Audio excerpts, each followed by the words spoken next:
So what's up guys, Kuya Bobs na naman nga pala to, no? And ngayong araw, gagawa tayo ng pet shampoo. Tapos bebenta natin. So meron tayo bumili tayo ng Wise Cleaner na isang buo. Tapos 15 to 16 liters ang magagawa. So gumawa tayo ng 16 liters na tubig. Step 1, lagyan ng 14 liters na tubig. It's up to you kung 14. So 14 to 16 liters naman to.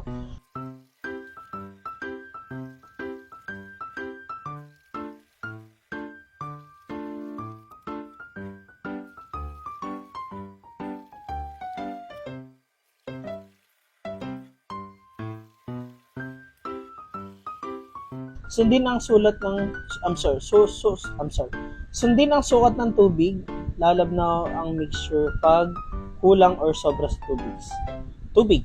Pwede ang malinis na tubig, grape or mineral. Susunod, ay buhos ang SAA 45. Okay. Nga pala, bawal daw gamitin ng metal pang halo. So gagamit tayo ng wooden spoon. Sige lang natin dyan guys. Okay, halo-halo lang natin. Halo-halo lang. And then, ano yung next? Next step is, ano to? Puputin ng maliliit sa dulo at ibuhos paikot sa tubig. Okay.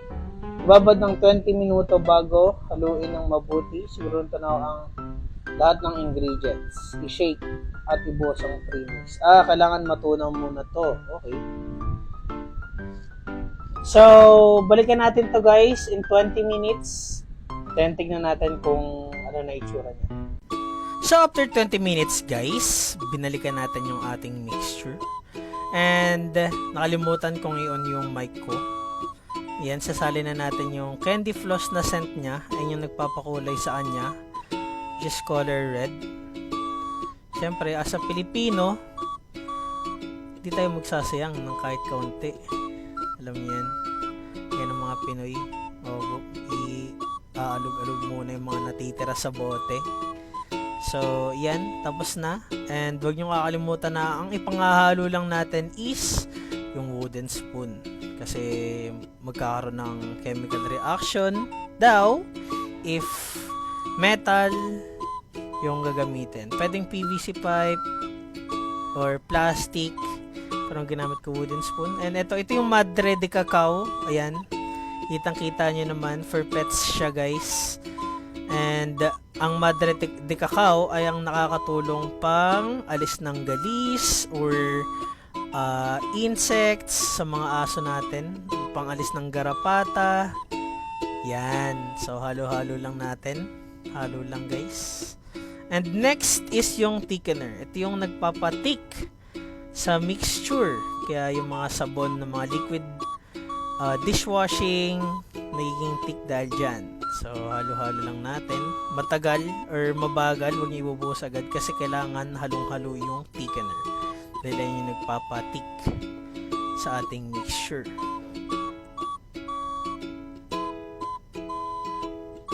Grabe, ang ganda ng kulay ng mixture natin guys. Baka hindi pa kayo bumili niyan.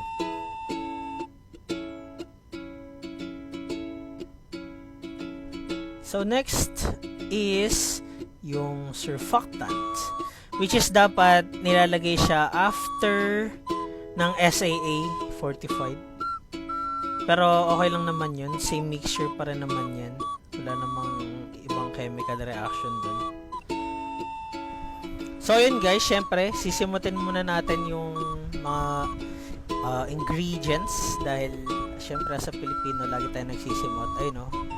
Alam ba yung mga toothpaste na onti na lang yung laman, ganyan natin. Diba?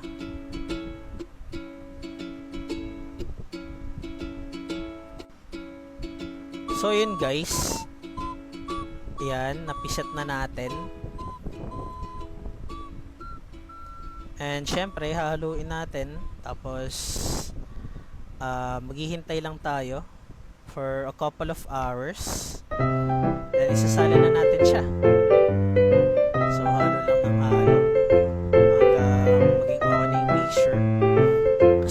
kasing lapad siya ng dishwashing liquid.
So what's up guys, Kuya Bobs na naman nga pala to, no? And may dumating na package sa atin galing Lazada.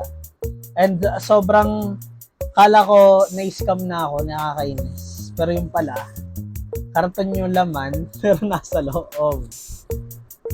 Ito, ang pet shampoo stickers para sa ating produkto na ginawa natin nung nakarang araw. Na naman tayo sa sticker nito. Ano ba? Tayo magpakuha.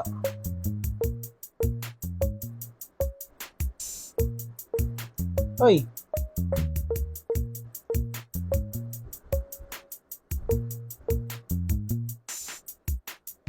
For 50 pesos guys, makuha nyo na to. Diba? Napakaganda. So, ano pang nintay nyo? Order na.